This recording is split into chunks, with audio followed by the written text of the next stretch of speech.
were not operating under any law when you arrested Digong, dinala mo siya sa Villamor Air Base, at isinakay mo siya sa eroplano. Dahil ang procedure, arrest, iaharap sa competent judicial authority.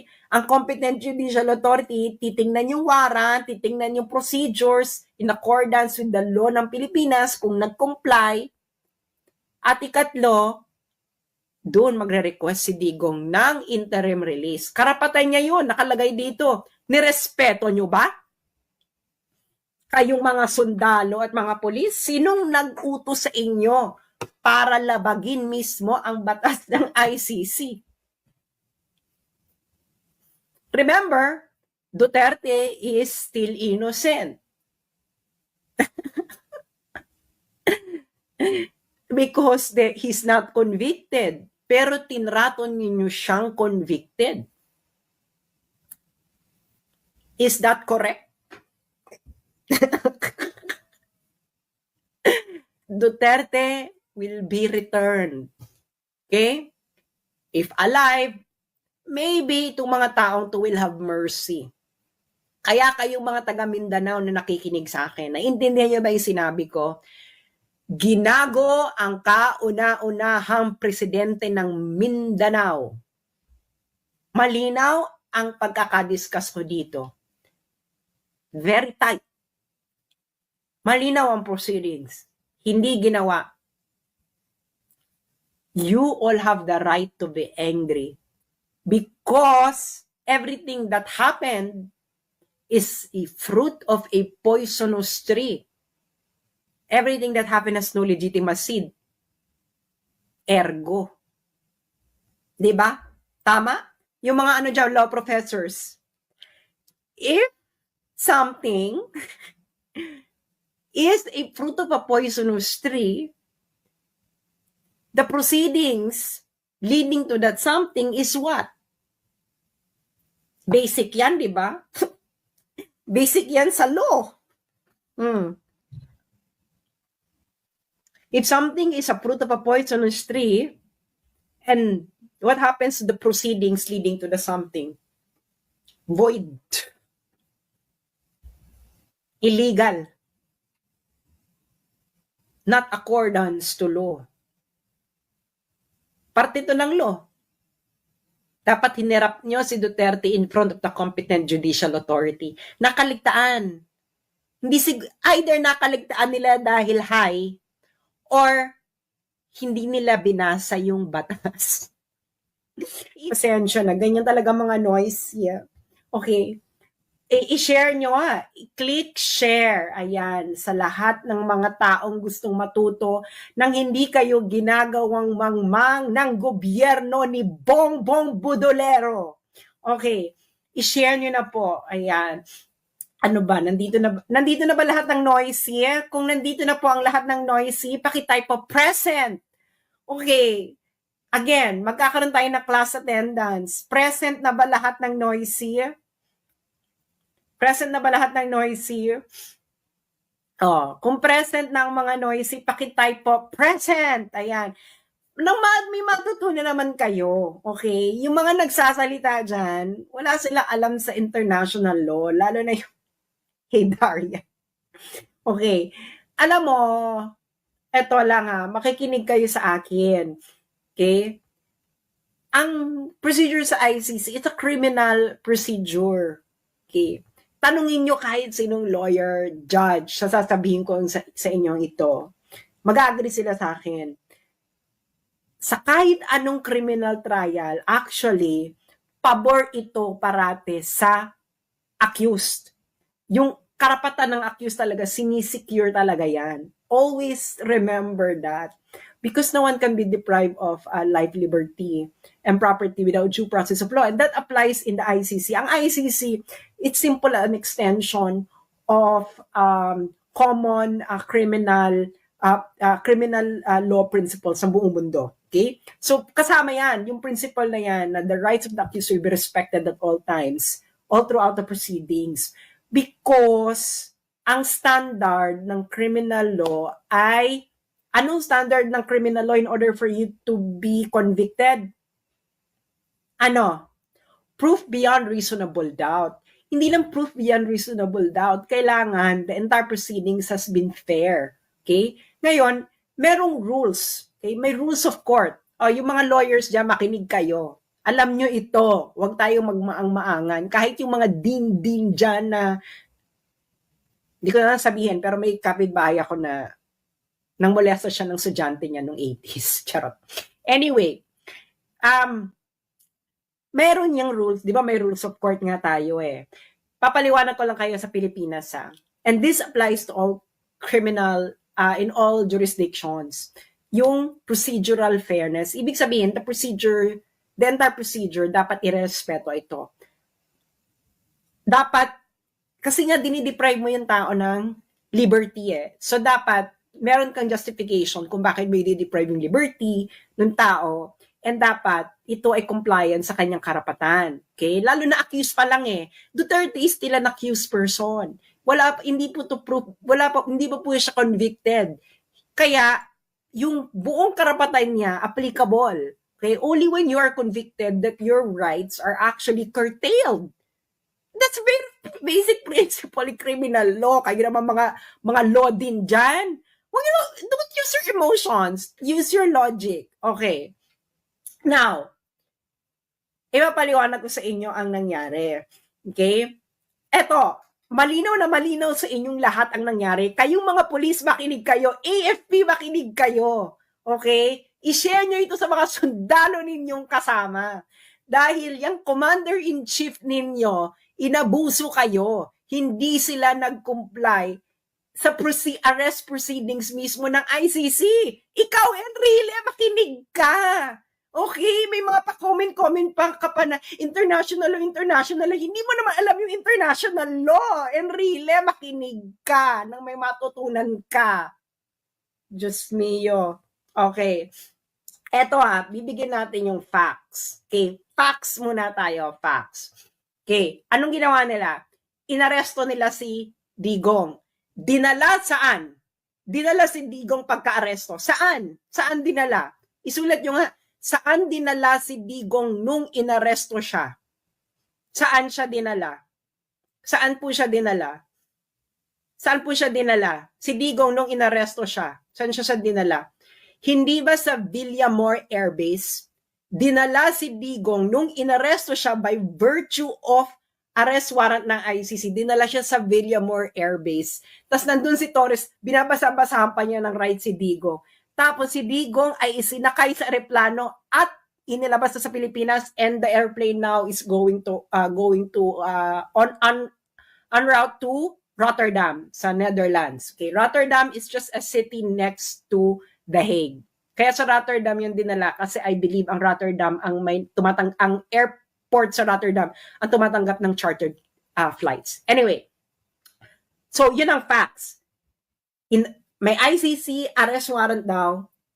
Kinuha si Duterte, dinala sa Villamor Air Base. That's a fact. Nakita nyo yung lahat. Ano ang arrest proceedings ng ICC? Makinig ka, Enrile, itong international law. Okay. Ano? Ito, papabasa ko sa inyo. Article 59, ito ang arrest proceedings ng custodial state.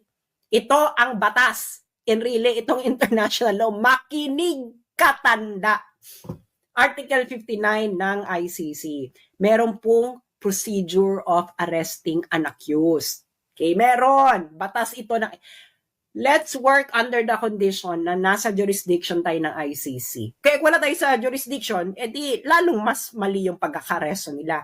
So, assuming for the sake of argument na ang Pilipinas ay under sa jurisdiction ng ICC, meron pong arrest proceedings ang ICC. Ano ito? Nandito ito sa Rome Statute, and really, magbasa ka! Magbasa kayo, PNP, magbasa kayo! Bong-bong, wag puro singhot. Article 59 ng Rome Statute. Anong sinabi ng Article 59.1? Ito ang procedure, procedure. A state party which has received a request for provisional arrest or for arrest and surrender shall immediately take steps to arrest the person in question. Ano ibig sabihin yan?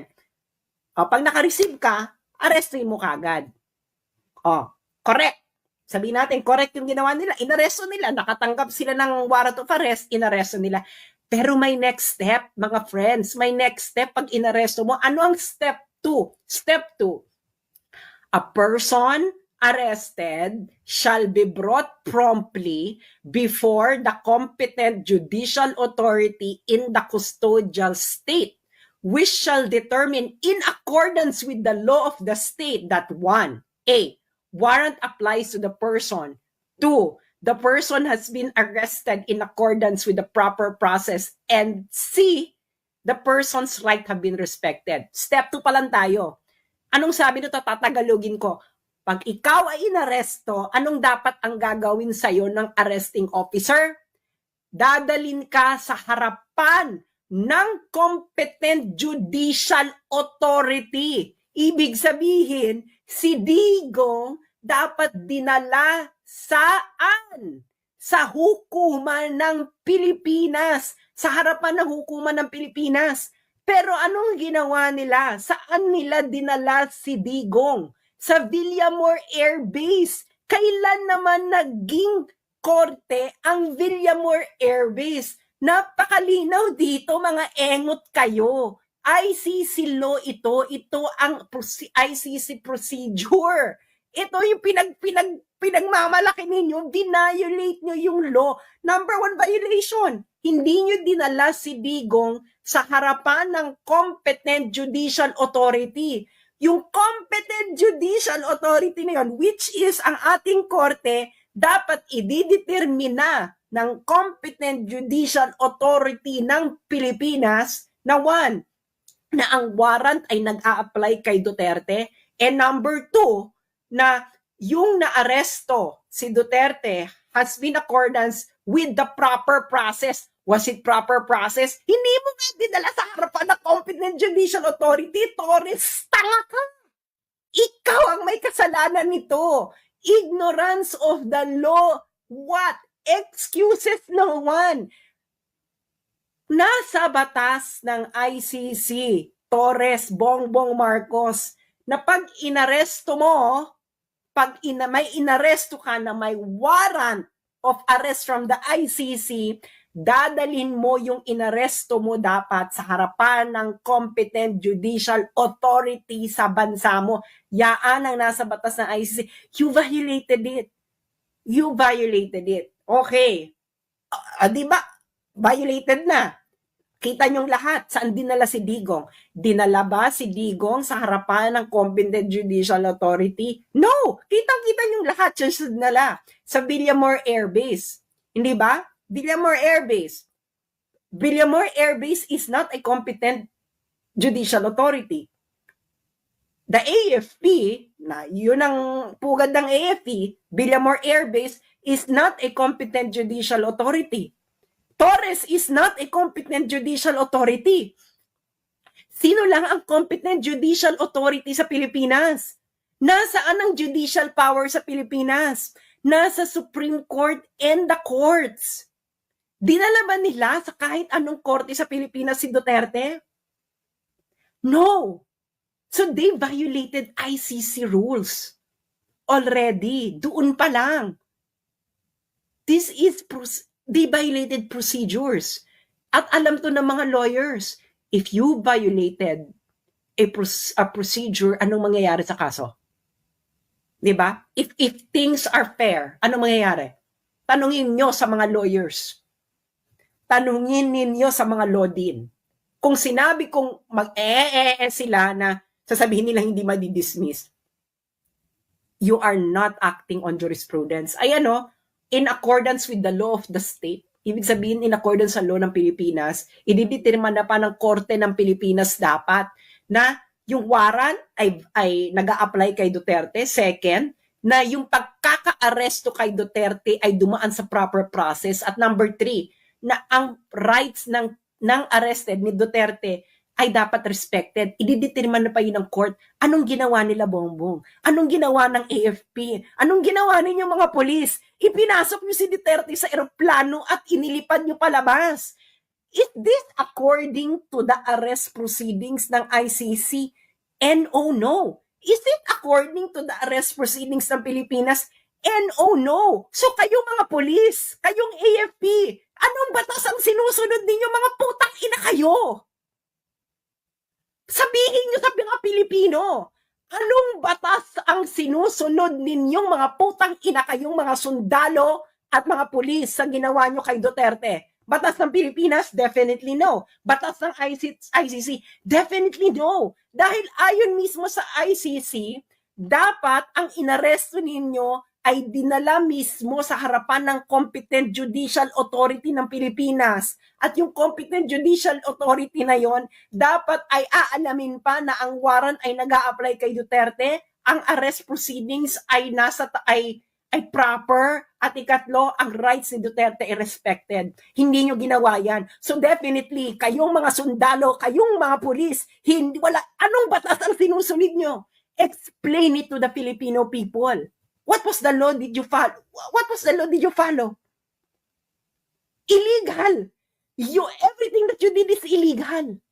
You are not following the Constitution. You are not even following the ICC statute. So what are you following, kayong mga sundalo at mga pulis? Magising kayo. I love Monday.com. What's Monday.com? You don't know Monday.com? This is Monday.com. Ngayon, okay, nag-violate na sila doon. Hindi ba? Nag-violate na sila doon. Hindi nila iniharap si Digong. Hindi nila hinarap si Duterte sa competent judicial authority. Dinala nila, di ba, sa Villamor Air Base, and from Villamor Air Base, inilakay ng eroplano. That's not according to the arrest proceedings of ICC itself. Meron ka ng procedural flaw. Kayo ang nagkamali. Kayo mga pulis, mga sundalo, wala kayong batas na sinusunod. Mahiya kayo sa mga anak ninyo, sa pamilya ninyo, at sa bansang Pilipinas. Anong batas ang sinusunod ninyo? Ito ang batas na umiiral sa arrest ni Duterte. ICC statute. And according to the ICC statute, dapat si Duterte ay iniharap sa competent judicial authority ng Pilipinas. Hindi nyo ginawa yan. So anong sinusunod ninyong batas? Wala. Ngayon, violated na yan. Pupunta ngayon tayo sa Article 59.3. Anong sabi ng Article 59.3 ng arrest proceedings? The person arrested shall have the right to apply to the competent authority in the custodial state for interim release pending surrender. Anong ibig sabihin nito? Di ba? Inaresto mo. Tama. Inaresto nyo. Kayo, tama. Ang pagkakamali nyo kayong mga sundalo at mga polis, hindi nyo ginawa yung step 2. Dinala nyo dapat si Duterte sa harapan ng competent judicial authority ng Pilipinas. At pag nakaharap na si Duterte sa competent judicial authority, dun siya mag-a-apply ng interim release pending surrender. What did you do? You violated the procedures of ICC itself. Sabihin nyo nga sa akin, kayong mga law din na nagmamarunong-marunong, was Article 59.2 complied with? Kitang-kita ninyo ang nangyari. Kitang-kita ninyong mga nangyari, kayong mga law din na nagmamarunong. Kitang-kita ninyong mangyari. Hindi na natin kailangan ditong mag-calisthenics. Alam ninyo at alam ko, pareho tayong may alam sa batas. If the law is clear, we refer to the ordinary language meaning of the law. Ano ang ordinary meaning ng Article 59.2, kayong mga law din? A person arrested shall be brought promptly before the competent judicial authority in the custodial state. Ordinary meaning. Ano ibig sabihin yan? Yung inaresto mo, dapat dadalin mo sa harapan ng competent judicial authority. Ordinary meaning, mga friends. Hindi mo kailangan dito magbale-balento. Napakalinaw ng language ng ICC rule. And really makinig ka, this is international law in operation. You didn't comply with this. Sabi mo nga, and really, did you? Ikaw ang presidential legal advisor, did the BBM administration complied with Article 59.2 of the ICC statute? Malinaw na malinaw sa mata ng mga Pilipino, hindi nyo dinala si Duterte sa harapan ng competent judicial authority ng Pilipinas. Dinala nyo siya sa Villamor Air Base. Villamor Air Base is not a court. Siguro naman malinaw sa ating lahat yan, di ba? Baka naman dito bubudulin pa tayo. Villamor Air Base is not a court. Kayo mga sundalo, is Villamor Air Base a court? Is Villamor Air Base the venue of the competent judicial authority na kung saan dapat dadalhin nyo si Duterte pagka-aresto ninyo? Kung na hindi naman kayo tanga. Torres, is Villamor Air Base a the venue of competent judicial authority? Anong batas ang sinusunod mo? Pakipaliwanag kasi ito ang batas malinaw. Article 59.2. Tama ka, inaresto mo. Ano dapat ang gagawin mo, Torres, pagka-aresto mo? According to the ICC statute, dadalhin mo dapat si Duterte sa harapan ng competent judicial authority. At pag nasa harapan na ng competent judicial authority, si Duterte, yung competent judicial authority, ia-assess niya in accordance sa batas ng Pilipinas na 1, na ang warrant ay nag-a-apply kay Duterte, 2, na ang person, si Duterte, ay inaresto in accordance with the proper process, at ikatlo, na ang karapatan ni Duterte ay nirespeto. At habang nandoon sa harapan ng competent judicial authority si Duterte, pwede siyang mag-request sa harapan ng competent judicial authority ng interim release, pending surrender. Hindi nyo nga siya dinala sa harapan ng competent judicial authority. Doon pa lang mali na kayo. So, merong procedural flaw. Kayong mga lawyer, kung ang accused, kayong mga lawyer, mga dean, kung may procedural flaw sa pagkaka-aresto, kung ang karapatan ng inaaresto ay hindi nirespeto sa kahit anumang proceedings, anong mangyayari sa kaso? If things are fair, yung mga lawyer dyan at din, anong mangyayari? If things are fair, kung ang rules mismo ng ICC ay hindi sinunod, di ba, malinaw dyan, dapat dadalhin mo sa harapan ng competent judicial authority si Duterte. Article 59.2. Kayo, napanood nyo lahat. Saan dinala si Duterte? Dinala ba siya sa harapan ng dinala mo ba, Torres, sa harapan ng competent judicial authority si Duterte pagka-aresto mo? Sige nga, sasampahan mo ako libel, tanga ka, Torres. This will be your end. You violated a procedure. Ay, katampakan ka ng kaso dyan. Hindi mo din hinarap sa competent judicial authority. Malinaw ordinary meaning ng law. Ordinary meaning ng language lang tayo dahil malinaw ang batas. Ang sabi ng batas, pagka-aresto mo, Torres, brought promptly. Ang sabi pa, brought promptly. Ibig sabihin, pag-aresto mo, hindi ka na pwede magpabanjing-banjing, Torres. Dapat dadalhin mo na kagad si Duterte sa harapan ng competent judicial authority. Ginawa mo ba, General Torres? Kayong mga pulis na nakikinig dito, malinaw ang batas, basahin ninyo. Siguro marunong naman kayo magbasa, kayong mga pulis na nakikinig dito at mga sundalo. Anong sabi ng batas? Pagka-aresto, the person arrested shall be brought promptly before competent judicial authority ng custodial state. Sinong custodial state? Pilipinas. Sinong competent judicial authority ng Pilipinas? Sino? Mga sundalo na loyal sa Constitution. Anong sinasabi ng Constitution kung nasaan ang judicial power ng Pilipinas? Nasa Villamor Air Base ba? Kaya nga, di ba, loyal pa kayo sa Constitution? Ano sinusunod yung batas? Ayan ang batas ng arrest proceedings ng ICC.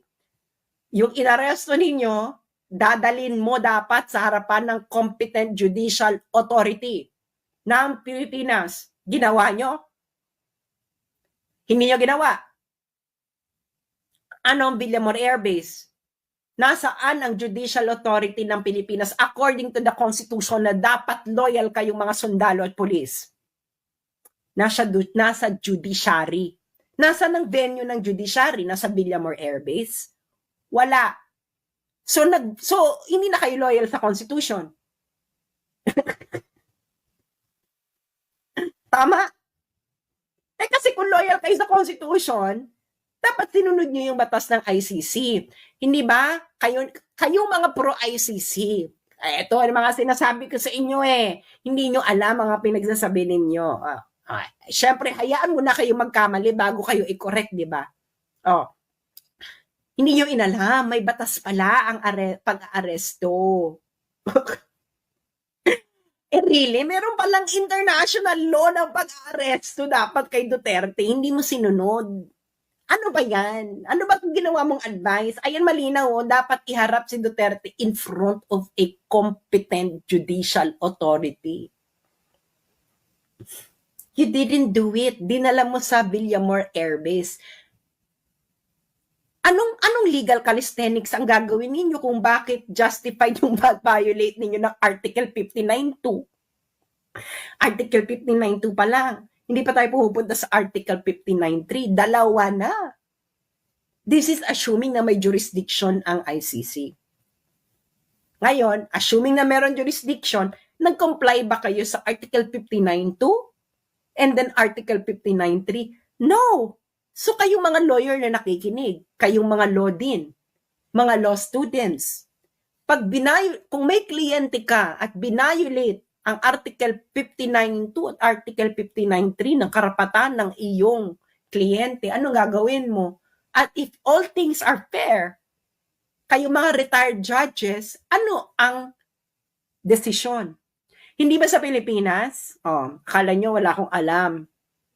Di ba sa Pilipinas, marami tayong jurisprudence. Ang tinatawag na improper service of summons or improper service of warrant. Anong ibig sabihin niya, mga friend? Makinig kayo. Okay? Halimbawa, ikaw, may hinaharap kang kaso. Tapos, hindi mo natanggap ang summons. Hindi mo natanggap ang warrant. Ang warrant na dala sa ibang address or whatever. Tapos, nagpatuloy yung kaso. Tapos, na-convict ka. Na-convict ka kunwari. Pero merong flaw sa procedure. Improper service of warrant. Anong sinasabi ng jurisprudence ng Pilipinas? Dismissed ang kaso kahit convicted ka because of improper service of warrant. Because the service of warrant is part of the right of the accused that the warrant should be properly served. Ganon katindi kasi sa criminal procedure, the rights of the accused will have to be respected all throughout the proceedings. Hindi na tayo dito kangaroo court, mga friends. Hindi na tayo dito quadcom, no? Meron na pong batas. Ang batas po ay dapat hinarap nyo sa competent judicial authority. Hindi nyo hinarap sa competent judicial authority sa Pilipinas. Flaw. Di ba flaw? Yung mga sundalo, mga pulis, anong batas ang sinusunod ninyo? Tanungin yung mga may kakilala ditong sundalo at pulis. Hindi ba loyal dapat sila sa Constitution? Sa Constitution natin, di ba, international law will be part of the law of the land.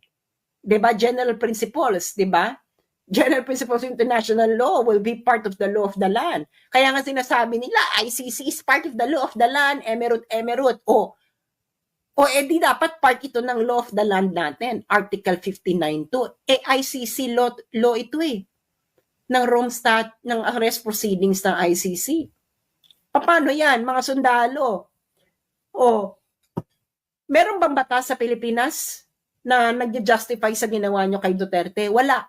Meron bang batas sa ICC arrest proceedings na nagja-justify sa ginawa ninyo? Wala. So hindi batas ang sinusunod ninyo, mga sundalo at pulis. Anong sinusunod ninyo? Paki-explain ka. Hindi batas ang sinunod ninyo nung ginawa nyo kay Duterte. Hindi tao ang sinunod ninyo. So you are no longer under the rule of the law, but under the rule of men. Mag-isip-isip kayo. Yung mga matitinong sundalo dyan, nakikinig ba kayo, mga kayong mangging kaligatan? I'm pretty sure, no? 16,000 tayo. I'm pretty sure nakikinig kayo. Oh, uulitin natin sa mga kakarating pa lang. Okay? Ulitin natin sa mga kakarating pa lang. Facts muna tayo. Facts. Anong facts? Meron daw warrant of arrest na inisyo ang ICC laban kay Duterte. Inaresto nila si Duterte, dinala nila sa Villamor Air Base. After Villamor Air Base, isinagay sa eroplano. Malinaw yan sa mga Pilipino. It is clear to the Filipino people what happened. Pero according sa arrest proceedings ng ICC, ito ang batas. Di ba sabi niyo sinusunod niyo ang ICC? So dapat susundin niyo rin ang ICC arrest proceedings. Ano ang arrest proceedings ng ICC? Arrest. Yung inaresto, iaharap mo dapat sa competent judicial authority.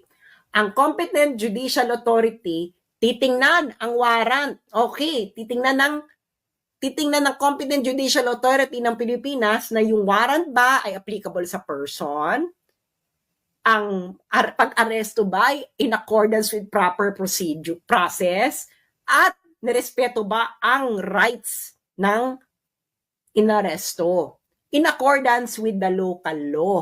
State law, ayun na nakalagay, Article 59.2. Okay?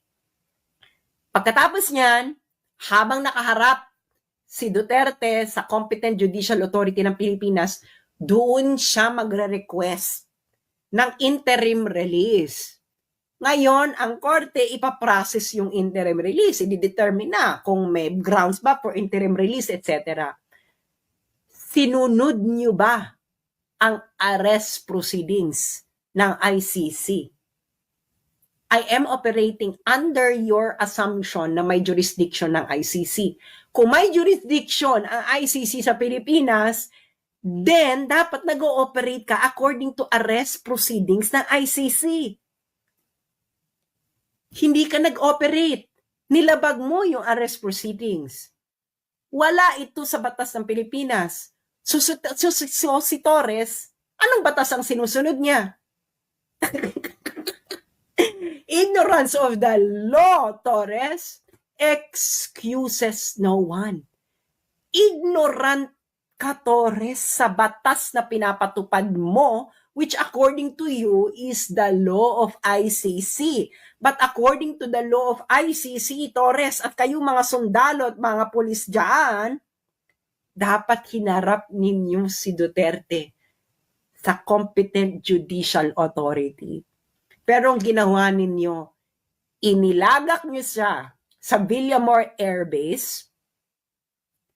Villamor Air Base is not a venue of competent judicial authority. And competent judicial authority, again, kayong mga loyal sa Constitution, mga sundalo at pulis, na kanino vested ang judicial power sa Pilipinas. Nasa Villamor Air Base ba?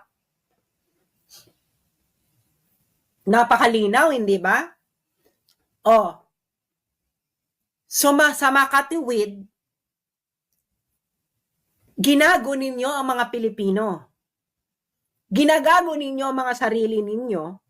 Ginagago ninyo, kayong mga pulis at mga sundalo, ginagago ninyo mga anak ninyo at mga asawa ninyo at pamilya ninyo at ang susunod na henerasyon. Sumunod kayo sa kautusan ng bangag na hindi alam ang batas na dapat ay pinapatupad ninyo. Saan kayo ngayon loyal? Sa Constitution? O nasaan sa Constitution na tama yung ginawa ninyo? According to the Constitution, international law is part of the law of the land. Kayo nagsasabi, pinapatupad ninyo ang warrant of arrest ng ICC. Ergo, you are complying within the law of ICC. Dapat.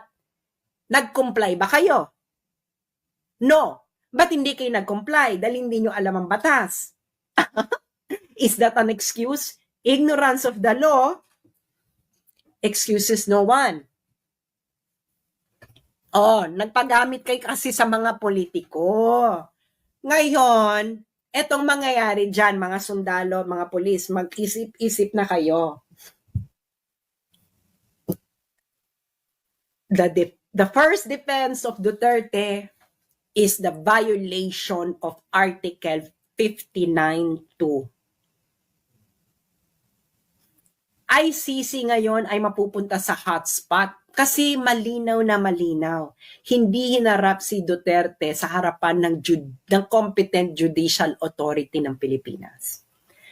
Pag nagsalita ang ICC na okay lang na hindi iharap sa competent judicial authority, ICC will be violating its own rule. Napakalinaw, this is ordinary meaning ng language principle. And this will be taken up. But I'm sure by the UN Security Council. Sino mga permanent members ng UN Security Council? China, Russia, US, France, UK. Well, maybe US, hindi natin alam kung anong magiging response. But Russia and China will definitely move to cancel the proceedings. Suspend at least. UK at France. Paano i-justify ng UK and France na malinaw na hindi hinarap si Duterte in front of a competent judicial authority ng Pilipinas?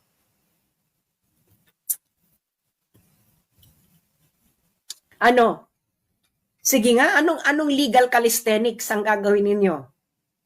Article 59.2, pagka-aresto, dapat ihaharap sa competent judicial authority. Hinarap nyo ba sa competent judicial authority ng Pilipinas? No. Kitang-kita ito lahat ng Pilipino. Ay, nako. Digong, yung mga nandun sa Daheg kay Digong, you're going to be free there because your rights were not respected by the custodial state. You will. When you come back to the Philippines, take maybe airline associated with Russia or with China. Tapos dumuan ka dun sa safe na ruta. And then when you come back, finish what you started, Digong. Yung mga sundalo dyan at mga pulis, anong batas ang sinunod ninyo? Paki-justify sa Pilipino.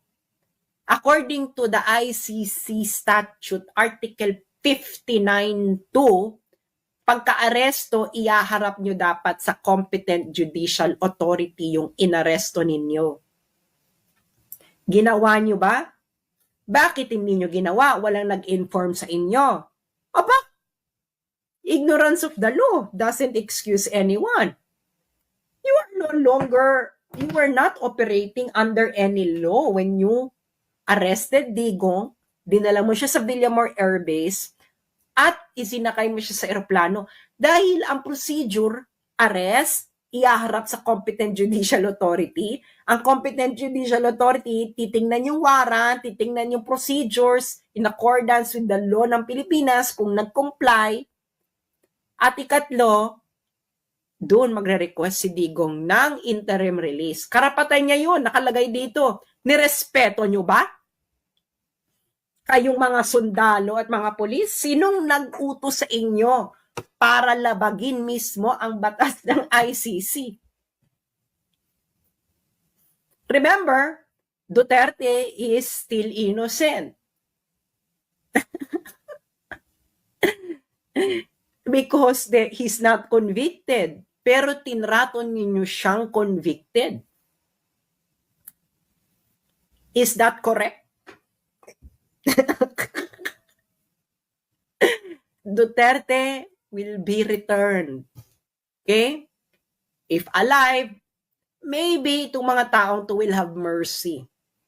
Kaya kayong mga taga Mindanao na nakikinig sa akin, naiintindihan niyo ba yung sinabi ko? Ginago ang kauna-unahang presidente ng Mindanao. Malinaw ang pagkakadiscuss ko dito. Very tight. Malinaw ang proceedings. Hindi ginawa. You all have the right to be angry because everything that happened is a fruit of a poisonous tree. Everything that happened has no legitimate seed. Ergo. Diba? Tama? Yung mga law professors. If something is a fruit of a poisonous tree, the proceedings leading to that something is what? Basic yan, di ba? Basic yan sa law. If something is a fruit of a poisonous tree, and what happens to the proceedings leading to the something? Void. Illegal.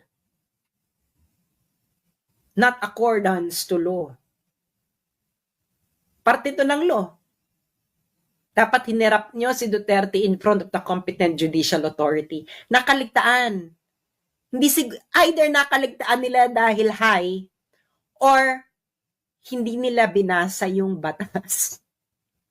Either way, yung mga sundalo at pulis niloko nung nag-utos sa kanila.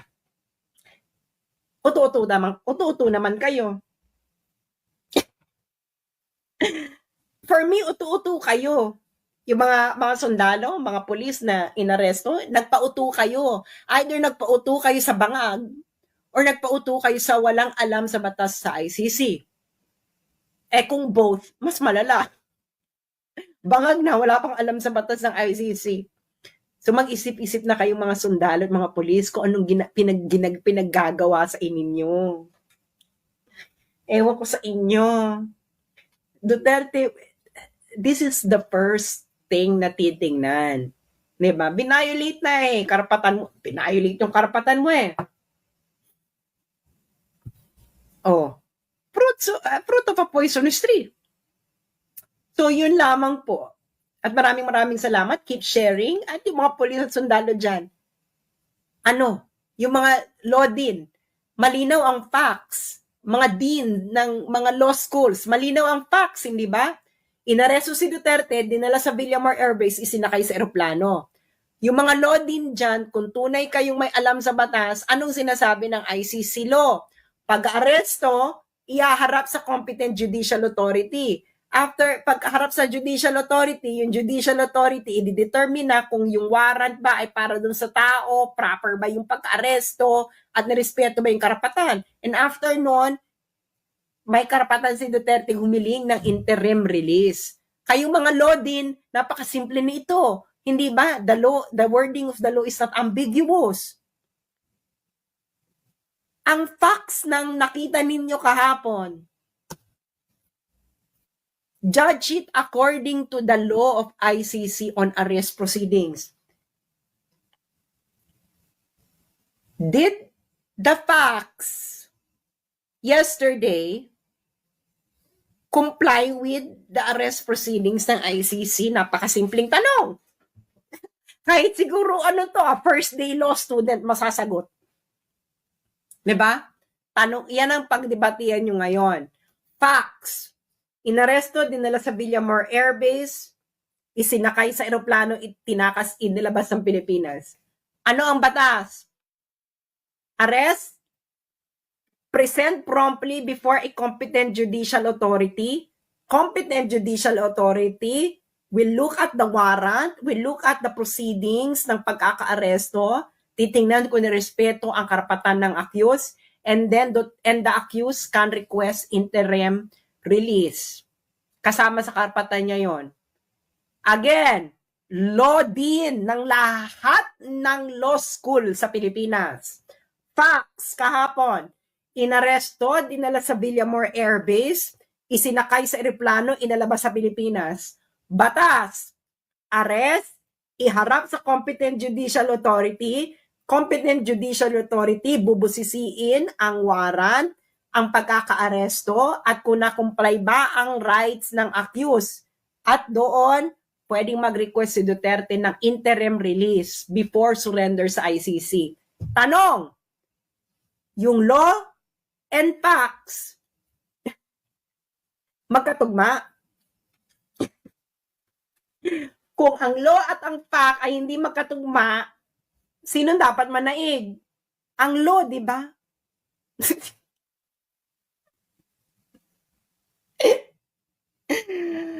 Tangina. Oh, tama ako? O mali? Kung mali ako, dapat matinding legal calisthenics. Ito, malinaw yung batas. Ulitin natin, mga law din, mga law students. Facts, inaresto, dinala sa Villamor Air Base, isinakay ng eroplano, ipinuslit ng Pilipinas. Batas, dapat inaresto, pagka-aresto, ipipresenta sa harapan ng competent judicial authority. Competent judicial authority, titingnan ang warrant, titingnan kung ang pagkaka-aresto ay nagko-comply ba ito sa batas ng Pilipinas at kung ang rights ng accused ay sinunod. At doon kasama ang karapatan ni Duterte humiling ng interim release bago siya isurrender. Tanong again, ulit-ulitin natin para pumasok sa kokote ninyo. Yung batas ba at yung facts kahapon ay magkatugma? Ay, Diyos ko, kahit siguro grade 5 ang natapos, masasagot ang tanong ko. Maraming salamat po sa inyong lahat. At kung gusto nyo hindi maging engot at yung mga kasamahan nyo hindi mag-engot, i-share nyo ito. Maraming salamat pong muli at mabuhay ang mga totoong nagmamahal sa bayan natin.